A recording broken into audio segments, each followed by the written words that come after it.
Bonjour, et soyez les bienvenus dans Xenius. Ravi de vous retrouver depuis cette salle de sport de Hambourg où nous testons de nouveaux joujoux.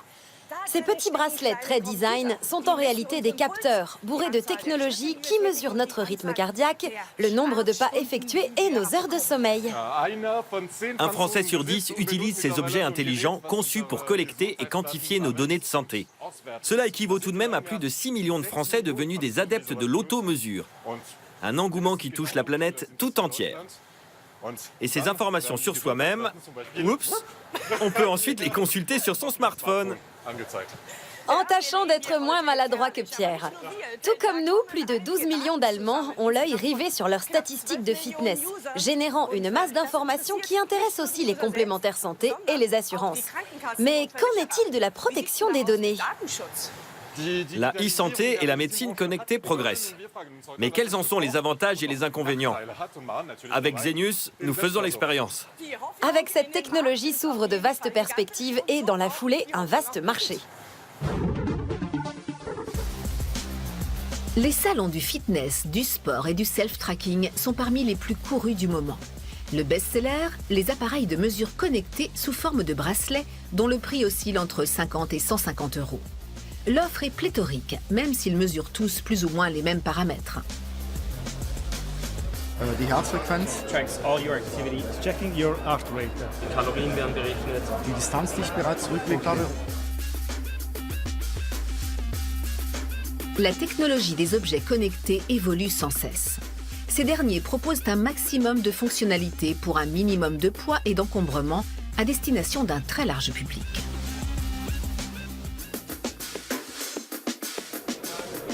On conseille ce genre de produit aux personnes qui veulent retrouver un niveau d'activité physique, qui veulent perdre du poids. Donc c'est complètement un produit qui peut être par exemple conseillé par un médecin. Votre médecin, voilà, votre diététicien va vous conseiller d'acheter ce genre de produit pour retrouver un niveau d'activité moyen, voire élevé dans l'accompagnement de votre perte de poids. Le fitness, en tant qu'activité sportive, a aussi un intérêt médical. Cela m'aide à garder la forme et surtout à rester en bonne santé, au sens médical du terme. Surveiller sa santé et pratiquer une activité physique sont deux choses indissociables aujourd'hui. Un argumentaire convaincant et qui parle à tout le monde, puisque personne ne peut refuser d'être en meilleure santé. Certains marchés ont cependant une longueur d'avance sur les autres. Aujourd'hui, le marché allemand est beaucoup plus développé, notamment sur ce genre de produit, que le marché français. Le marché français est un petit peu en retard sur la démocratisation de ce genre de produit. On va retrouver le même genre de population, c'est-à-dire les gens qui vont vouloir améliorer leur niveau d'activité physique. Le principal reproche fait à cette nouvelle technologie, le manque de précision des résultats affichés.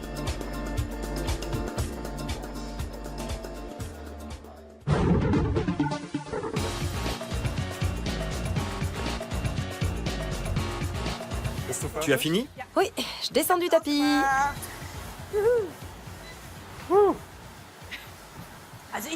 Moi, je n'utilise pas ces gadgets connectés. J'aime bien faire du sport et je n'ai pas besoin de statistiques pour me motiver ou me comparer aux autres.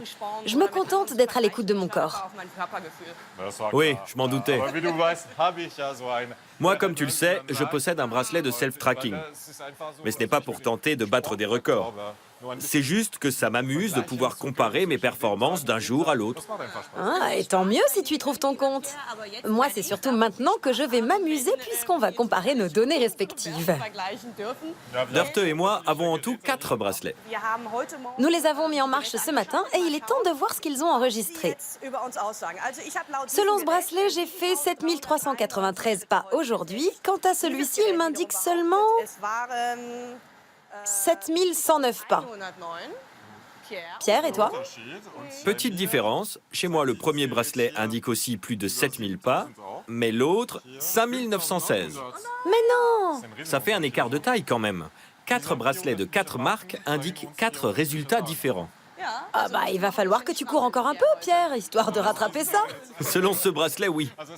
Moi, je trouve ça plutôt sympa de garder la trace de ses performances physiques et pourquoi pas de se mesurer à ses collègues. Ce qui semble être un gadget peut même avoir une vraie utilité.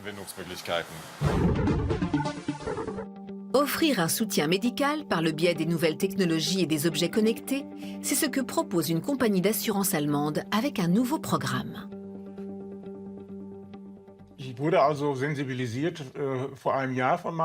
Il y a un an, mon médecin m'a averti que je présentais un début de diabète et que je devais faire plus attention. Au début, je ne m'en suis pas vraiment soucié. Mais au retour de mes dernières vacances, en croisière, j'avais pris tellement de poids que ça m'a effrayé. J'ai alors compris que je devais réagir. Bernhard Geveler participe à un programme gratuit de suivi et de contrôle du diabète. Il surveille son état de santé à l'aide de son smartphone, d'un lecteur de glycémie et d'un tracker d'activité. Même si on est relativement peu doué avec les nouvelles technologies, il est facile de s'y retrouver. Il y a un manuel d'utilisation qui décrit les différentes fonctionnalités. Selon moi, n'importe qui peut l'utiliser parce que c'est assez simple. Les valeurs mesurées s'affichent immédiatement. En complément, un logiciel offre une analyse à plus long terme qui peut être consultée à la fois par le patient et par certains agents de son assurance santé. À cela s'ajoute un coaching par téléphone avec des conseillers en nutrition et en sport qui vont régulièrement proposer aux clients de nouveaux objectifs concrets à atteindre. Je ne resserre plus ma ceinture toutes les semaines comme avant, mais toutes les 3 semaines. Une activité physique régulière et une alimentation plus équilibrée contribuent à garder sa glycémie sous contrôle et donc à diminuer le risque de maladies ou de complications liées au diabète, telles qu'un infarctus, un AVC, une insuffisance rénale ou des troubles de la vision. Mon mode de vie a changé puisque j'ai pu ainsi normaliser mon rapport au diabète. J'ai appris à le gérer et je sais ajuster mon comportement en fonction de mon alimentation. Si je bois une bière de plus parce que je suis sorti jouer au bowling, je sais que je devrais faire un peu plus de sport avant ou après, ou qu'il me faudra faire plus attention à certains points de mon alimentation. La réussite du programme suppose une mesure précise des différentes données de santé suivies par leur analyse personnalisée. Une innovation qui bénéficierait à bien des patients, pas seulement aux diabétiques, et qui suscite l'intérêt de nombreux acteurs du système de santé.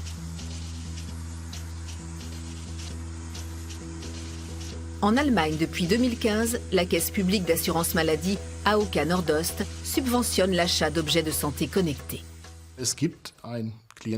Nous devons pouvoir répondre aux attentes de nos assurés. Si quelqu'un souhaite profiter de cette technologie pour surveiller son état de santé et sa forme physique, nous devons pouvoir lui proposer des formules adaptées.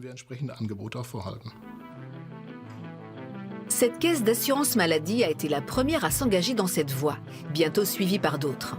L'objectif avoué est d'attirer en priorité les jeunes gens en bonne santé. En France aussi, l'Ordre des médecins a approuvé ce genre de programme, mais à certaines conditions. Malgré tout, la pilule a encore du mal à passer pour un grand nombre de médecins, au motif que les données récoltées sont trop imprécises. Il y aura toujours des détracteurs, d'autant plus que cette technologie n'en est qu'à ses balbutiements.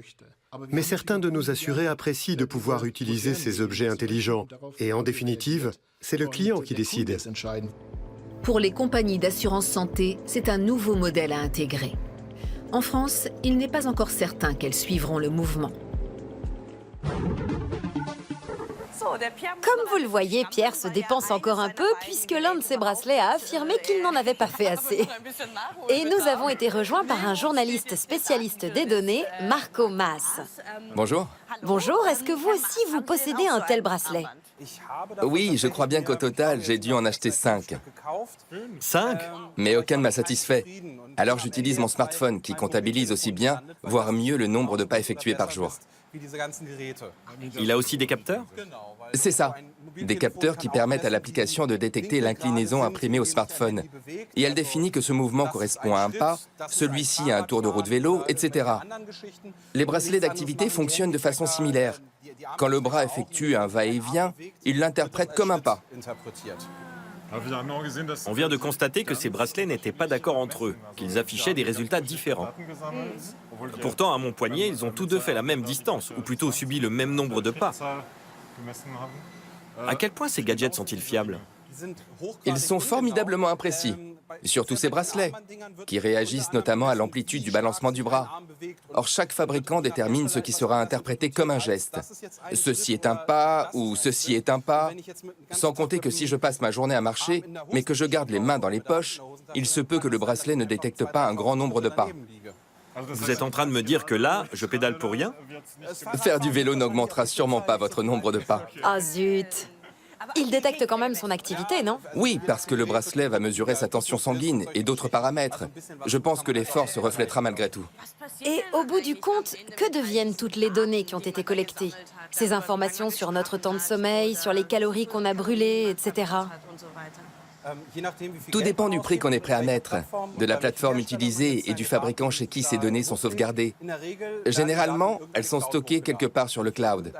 Si je peux les consulter en ligne, via un site web ou une appli, cela signifie qu'elles sont très probablement aussi enregistrées sur les serveurs du fabricant ou l'éditeur de l'appli. Et du coup, à qui appartiennent ces données? C'est la grande question. Tout dépend de la plateforme et des conditions générales d'utilisation. Elles peuvent stipuler que l'utilisateur accepte que ces données soient analysées à des fins de marketing, ou bien qu'elles appartiennent à l'éditeur en échange de la gratuité du service. Tout est possible. Dans l'idéal, il faudrait pouvoir décider soi-même du devenir de ces données. Certaines complémentaires santé ont choisi de subventionner l'achat de ces capteurs d'activité connectés. Quel intérêt ont-elles à faire cela? Il est plus avantageux pour une complémentaire santé d'avoir des assurés en meilleure forme possible. Ces objets permettent de montrer concrètement à quelqu'un qu'il n'a fait du sport que 2 jours sur 5, alors qu'il serait plus sain pour lui de pratiquer une petite activité physique quotidienne. Ça signifie que ces assurances peuvent utiliser ces données collectées comme moyen de pression? Non, pas nécessairement, même si c'est envisageable. Il existe déjà des polices d'assurance sur ce modèle, pour les véhicules. L'assuré doit placer un petit boîtier sous le capot de sa voiture qui va enregistrer son comportement au volant, et à la fin de l'année, il perçoit un rabais de 50 € sur sa cotisation s'il a conduit prudemment. Ce système existe déjà, mais pas encore dans le secteur de la santé, qui privilégie plutôt une approche de conseil. Il s'agit d'inciter le patient à faire un peu plus de sport, de façon quantifiable et transparente, afin qu'il remarque qu'il peut améliorer sa forme physique. L'avantage, c'est que des clients en bonne santé coûtent moins cher aux assurances maladie. On peut malgré tout se demander où s'arrête le plaisir et où commence l'espionnage. Oui, c'est une bonne question, sur laquelle notre société devrait se mettre d'accord. Tant que j'utilise ces objets volontairement, que cela m'amuse ou me profite, tant mieux. Mais à partir du moment où la société, une compagnie d'assurance ou n'importe qui d'autre veut m'obliger à mesurer mes données physiques sous peine d'être sanctionné, alors cela pose un vrai problème. Il faut être vigilant pour éviter une telle dérive. Et avec l'entrée du secteur de la santé dans l'ère du digital, comment protéger les données médicales?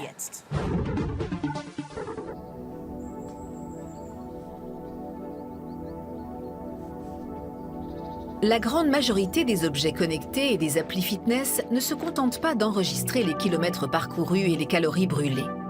Ils accèdent aussi aux données de géolocalisation et de communication qu'ils transmettent et stockent en ligne.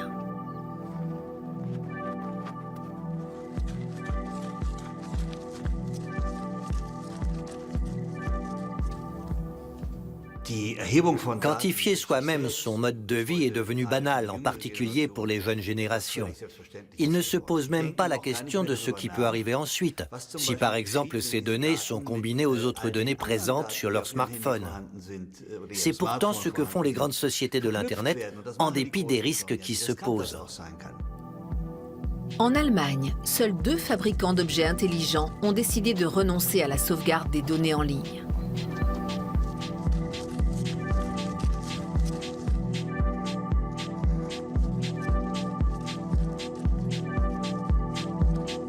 L'un d'entre eux est Bragi, une start-up qui a inventé des écouteurs offrant de multiples fonctions, dont la collecte des informations de santé de son utilisateur.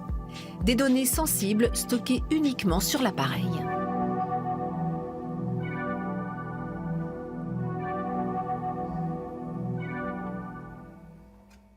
La plupart des objets connectés fonctionnent autrement. Tout est transmis en ligne et stocké sur un serveur à l'étranger, souvent dans un pays qu'on ne pourrait même pas situer sur une carte. Et la réglementation est si floue qu'elle permet aux fabricants d'utiliser les données à ses propres fins. La start-up allemande a choisi de renoncer à la manne financière offerte par la sauvegarde et la revente des données de ses utilisateurs. Tout le secteur sait pertinemment quels usages pourraient être faits de cette technologie. La technologie connectée nous permet de connaître les intentions et la motivation de tout un chacun. À l'heure actuelle, ce sont des informations encore assez brutes, morcelées. Mais à l'avenir, avec des milliers de capteurs, ce sera un savoir bien plus précis et détaillé. Connaître l'intention et la motivation d'un individu à travers ses données personnelles. On imagine sans peine que leur utilisation à de simples fins de marketing serait le moindre mal. Les dangers de ces nouvelles technologies numériques sont évidents et préoccupent les acteurs de la protection des données.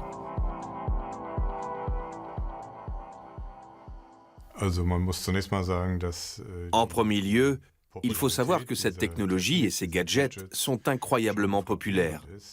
Mais la principale critique que j'y oppose, c'est que la majorité des utilisateurs n'ont pas la moindre idée de ce qu'il advient de leurs données et qu'on ne les informe pas clairement. Une responsabilité qui incombe pourtant aux fabricants.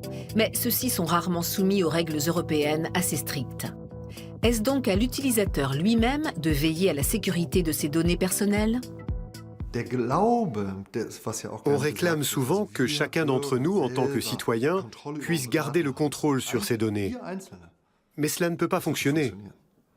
Aucun individu ne peut être en mesure de surveiller lui-même ses données et de savoir ce qu'il doit en faire, parce que c'est bien trop complexe. Christoph Kucklick est écrivain et journaliste. Son dernier livre détaille les conséquences de l'extension de l'Internet à toute notre société. On fait la distinction entre les données privées ou données à caractère personnel, qui est le terme légal, et les données non personnelles. Mais le gros problème qui se pose actuellement, c'est que ce distinguo tend à disparaître.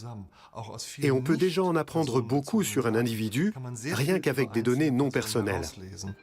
Selon le journaliste, cette course aux données pourrait également bouleverser tout notre système de santé.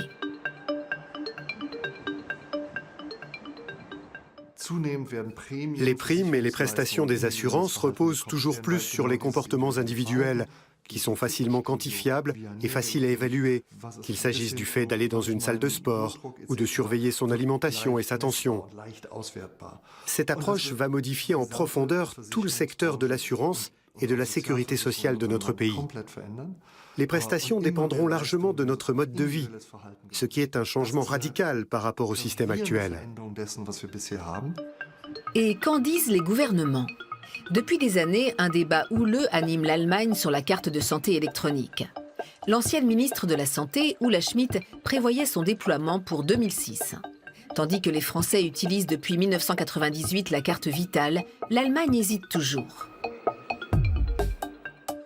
Une large coalition s'est formée contre cette e-carte de santé, rassemblant plus de 50 organisations. Des syndicats de médecins à l'association allemande de lutte contre le sida, en passant par l'association de hackers Chaos Computer Club. Dès le début, notre action Non à la e-card s'est donnée pour objectif d'empêcher l'informatisation et la centralisation de la totalité du système de santé.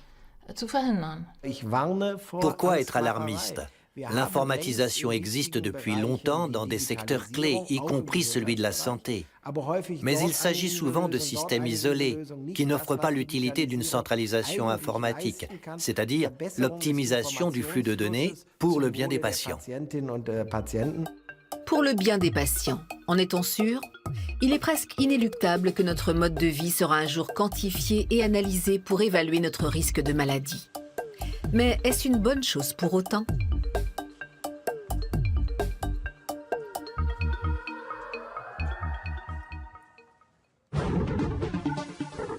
Nous sommes toujours avec Marco Mas, journaliste spécialiste des données. Les bracelets d'activité ne sont que le sommet de ce gros iceberg qu'est l'Internet des objets. Et en Allemagne, on parle depuis des années de la mise en place de dossiers médicaux électroniques, comme ce qui existe déjà en France. Qu'est-ce que cela pourrait impliquer ? Disposer d'un dossier médical électronique, c'est pouvoir se rendre chez n'importe quel médecin et lui offrir un accès facile à nos informations médicales, de sorte qu'il puisse connaître le tableau clinique, les traitements médicamenteux suivis, les antécédents. On nous assure que mettre tout cela à disposition des médecins, c'est économiser beaucoup de temps. Si quelqu'un a un accident, je peux rapidement consulter sa carte électronique et connaître son groupe sanguin et d'autres informations vitales. Mais alors, c'est plutôt une bonne chose de rendre cette procédure plus efficace. Absolument. En l'occurrence, le problème, c'est le mélange des données. On peut se demander quel médecin aurait accès à quelles informations. Je souhaite peut-être que mon dermatologue ne puisse voir que mes problèmes de peau, et non pas que je souffre de troubles mentaux et que je suis une psychothérapie depuis 3 ans. Pouvoir restreindre l'accès aux données à certaines personnes est un point crucial, et nous devrions pouvoir proposer des solutions qui ont été mûrement réfléchies et pas simplement programmées à la dernière minute. Si une femme est enceinte, par exemple, elle peut aussi vouloir éviter que le médecin du travail la prenne trop tôt. Oui, c'est un exemple pertinent. En tant que patient, je dois pouvoir choisir quel médecin a accès à quelle partie de mon dossier médical. Peut-être que je ne fais pas totalement confiance à mon médecin du travail, que je crains qu'il aille avertir mon chef. Elle est enceinte, elle va vous coûter de l'argent, il est encore temps de la licencier. Il y a encore beaucoup de zones d'ombre et il faut réfléchir aux meilleurs moyens de constituer et de gérer un dossier médical électronique, de sorte que les bonnes personnes puissent y avoir accès au bon moment et au bon endroit. Mais il faut avouer que c'est une bonne chose de gagner en rapidité et en efficacité. Le monde digital peut-il encore s'étendre dans ce domaine ? L'informatique contrôle déjà presque chaque strate de notre vie. On pourrait imaginer qu'un jour, mon frigo analyse la nourriture que je consomme et qu'il complète directement mon dossier médical. De sorte que mon médecin saura que je mange des crèmes au chocolat à longueur de temps et que l'obésité me guette. C'est une possibilité, même si on ne sait pas si ce sera une réalité. Mais puisque l'informatisation progresse à pas de géant, à une vitesse qu'on ne maîtrise pas, il nous faut dès à présent réfléchir à la façon dont nous enregistrons et dont nous accédons à nos données personnelles. Merci Marc Omas.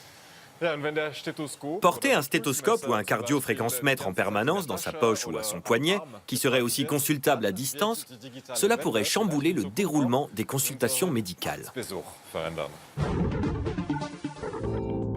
En Suisse, elle s'est fait une large place dans le système de santé, la télémédecine. Les caisses d'assurance maladie la favorisent en lui appliquant des tarifs préférentiels. Et la concurrence fait rage entre les prestataires de ce marché libre.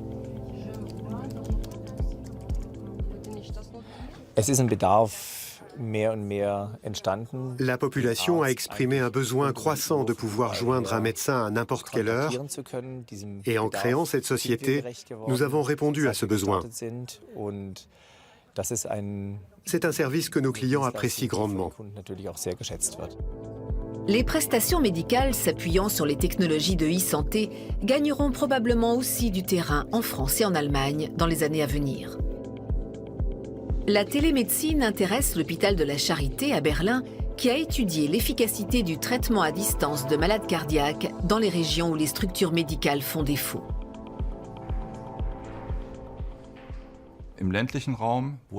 Les zones rurales comptent peu de cardiologues.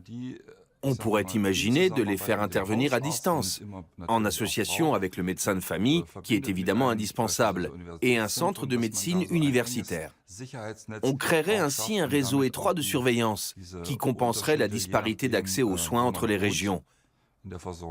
C'est un objectif important. Recourir à des dispositifs connectés recueillant des données médicales fiables serait un moyen d'en finir avec les déserts médicaux.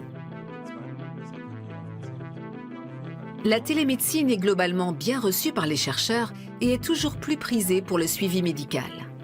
Ainsi, les spécialistes de la Städtische Klinikum de Karlsruhe proposent déjà régulièrement des consultations vidéo aux patients victimes d'un AVC.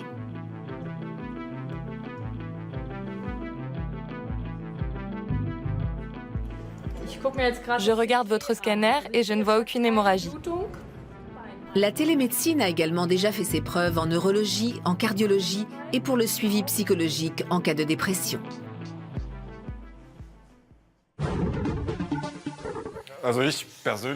Je m'imagine très bien faire une consultation médicale à distance. Cela fait gagner du temps, et je préfère même ne pas mettre les pieds dans une salle d'attente où virus et bactéries s'ébattent joyeusement. Ça, c'est bien vrai.